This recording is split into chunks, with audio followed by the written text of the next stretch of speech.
For over a decade, Naoya Inoue has loomed large over the world of professional boxing, not merely as a champion but as a phenomenon, a warrior forged from steel and precision, from discipline and fury.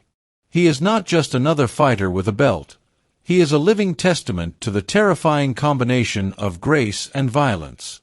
Nicknamed the Monster, not because of bravado but because of the carnage he leaves behind, Inoue has transcended the typical arc of boxing greatness.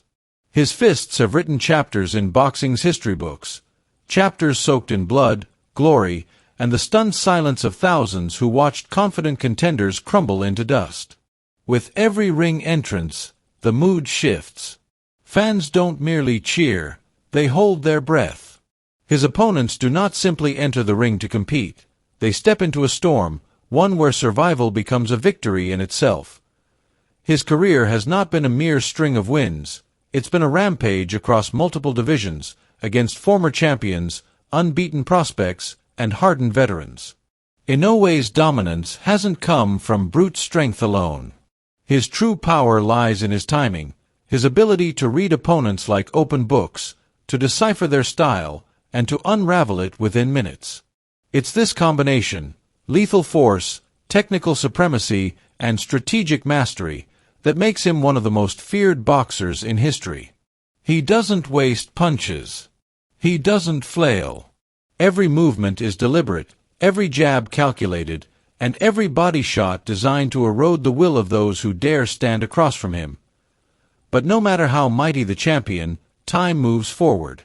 Now, at 32, Inoue still looks strong. His skills are sharp, his mindset focused. But boxing is cruel to aging men, especially in the lighter weight classes where speed, reflexes, and precision reign supreme. Inoue's division is not one of bruising sluggers that age slowly. It is the territory of quicksilver fighters, of rapid counters and blazing combinations. A single tenth of a second lost, a reflex that doesn't fire, a momentary lapse in timing, that's all it takes to lose. As Inoue eyes the horizon, he sees not a field of lesser men, but a battlefield of evolved warriors. They are not here to learn, they are here to hunt. The boxing world doesn't sleep. In the time Inoue has ruled, a new generation has trained relentlessly in the shadows. These men didn't just admire him, they built their entire styles to destroy him. Younger, faster, and hungry to etch their names in history, these predators are now circling the throne. 3 of them stand taller, metaphorically if not literally, as the greatest threats to Inoue's rule. They are not echoes of his past opponents, they are storms of their own making. Each possesses the weapons required to threaten the king. Each brings a new kind of danger, a unique style, and an unbroken spirit. The first of these challengers is Nick Ball, a wrecking machine born from the hard streets of Liverpool. Standing only 5 feet 2 inches tall, Ball defies every expectation set by his frame. At first glance, he doesn't project fear. But in the ring, he transforms. What he lacks in height, he compensates for with relentless aggression, whirlwind pressure, and a ferocity that breaks opponents mentally and physically. Ball doesn't give you time to think. He doesn't respect your jab or your plan. From the first second of the first round, he's in your face, tearing into your body, daring you to exchange. Few can survive that pace. Even fewer can answer back. Nick Ball's meteoric rise wasn't born from hype. It was built in the ring, fight by fight, each one more brutal than the last. When he faced T.J. Doheny, a respected former world champion, many assumed his pressure might finally meet its match. Doheny had slick movement, sharp counters, and championship experience. But once the bell rang, it became clear, experience means nothing when you're drowning. Ball walked through Doheny's early punches like they were slaps.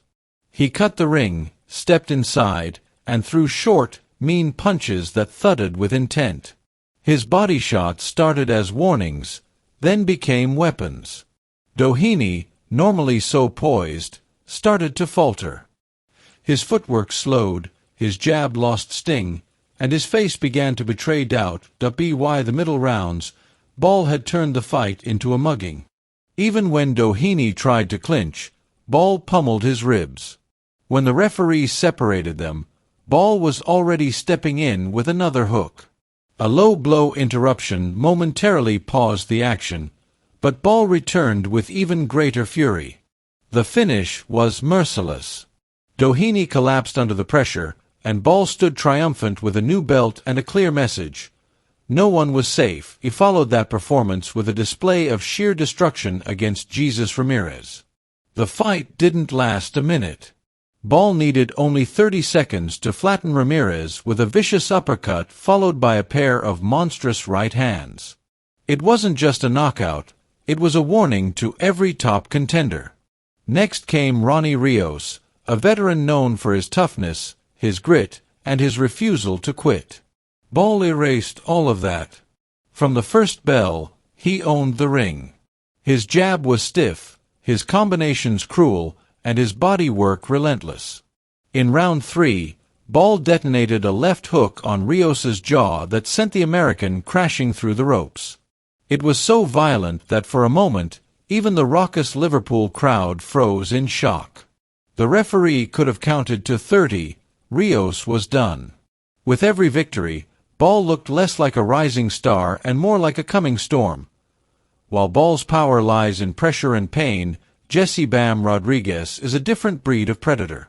Born in San Antonio, Texas, Bam grew up in the gym, absorbing the sport like oxygen. He was molded in the fire of elite training, sharpening his speed, timing, and vision to a razor's edge. By the time most fighters were learning fundamentals, Bam was outmaneuvering professionals. He is pure finesse with venom in his gloves, a fighter who combines the grace of a matador with the kill instinct of a lion. He doesn't just beat you, he outclasses you, then finishes you with shots you never see coming. Rodriguez's greatness shone brightest against Srisaket Sor Rungvisai, a battle-tested former champion with a monstrous 43 knockouts to his name. Most fighters avoided Sor Rungvisai. Bam walked straight toward him. From the opening bell, Rodriguez owned the space. His footwork made Sor Rungvisai look flat-footed. His jabs set traps, and his combinations landed with such accuracy that Sor Rungvisai's famed power became irrelevant.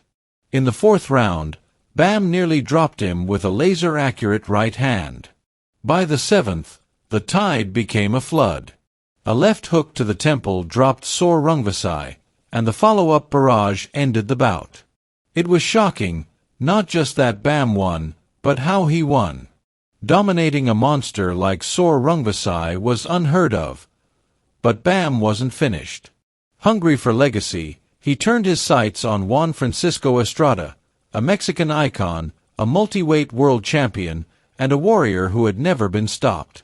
From the opening round, Bam executed a masterclass in movement and timing. Estrada, normally the aggressor, found himself chasing shadows. In round 5, Bam struck with a straight left that floored Estrada, a first in many years. Yet the Mexican champion wasn't done. In the 6th, Estrada answered with a sneaky right hand that dropped Bam. It was a turning point, a test of character. Would the young star break? Would he fold under pressure? Rodriguez rose with fire in his eyes. He had tasted the canvas, and now he returned with vengeance. In the 7th round, he landed a crushing liver shot that left Estrada crumpled in agony. The referee waved it off. Bam had now done what no man had done. He had stopped 2 legends, each known for durability, pride, and legacy. He hadn't abandoned his style to do it. He had enhanced it. With each passing fight, Rodriguez looked more and more like the only man capable of not just challenging Inoue but beating him at his own game. And still, the horizon held one more threat. A quieter, more stoic figure, Murajan Akhmadaliyev, the Uzbek warrior known simply as MJ. A former Olympian, MJ blends old-school Soviet discipline with modern savagery. His stance is compact, his punches crisp, his footwork educated, and his will indomitable. He's not the type to talk trash or seek cameras. He speaks with fists, and those fists write painful poetry. Against Ryosuke Iwasa, a seasoned Japanese veteran, MJ showcased his violent potential. After absorbing clean punches early, MJ made the necessary adjustments. He baited Iwasa into exchanges, then punished him with sharp uppercuts and body hooks. In the 5th round, he landed a monstrous uppercut that rattled Iwasa's brain. The follow-up was relentless. The referee stepped in. MJ stood over another fallen foe, composed and unreadable, like a silent executioner. But MJ's true crucible came against Kevin Gonzalez. That night, he bled. Gonzalez started strong, slicing MJ's face with accurate shots. The blood flowed freely, but MJ didn't retreat. He grinned. He stepped forward. Round after round, he chipped away. Then in the 8th, he flipped the switch. A barrage of punches, lefts, rights, hooks, and uppercuts transformed a competitive fight into a massacre. Gonzalez wilted. MJ had turned the tide not through technique alone, but through unbreakable will. His most recent display of dominance came against Ricardo Espinoza, a tough Mexican known for his resilience. In round 3, MJ landed a left hook so vicious it looked like it broke time. Espinoza folded unnaturally. MJ scored 2 more knockdowns before the towel came in. The referee hadn't even begun the count. MJ was cold, calculated, and lethal. Now, these 3 warriors, Ball, Rodriguez, and Akhmadaliev, stand before Naoya Inoue. Each represents a different danger. Ball brings chaos. Rodriguez brings calculation.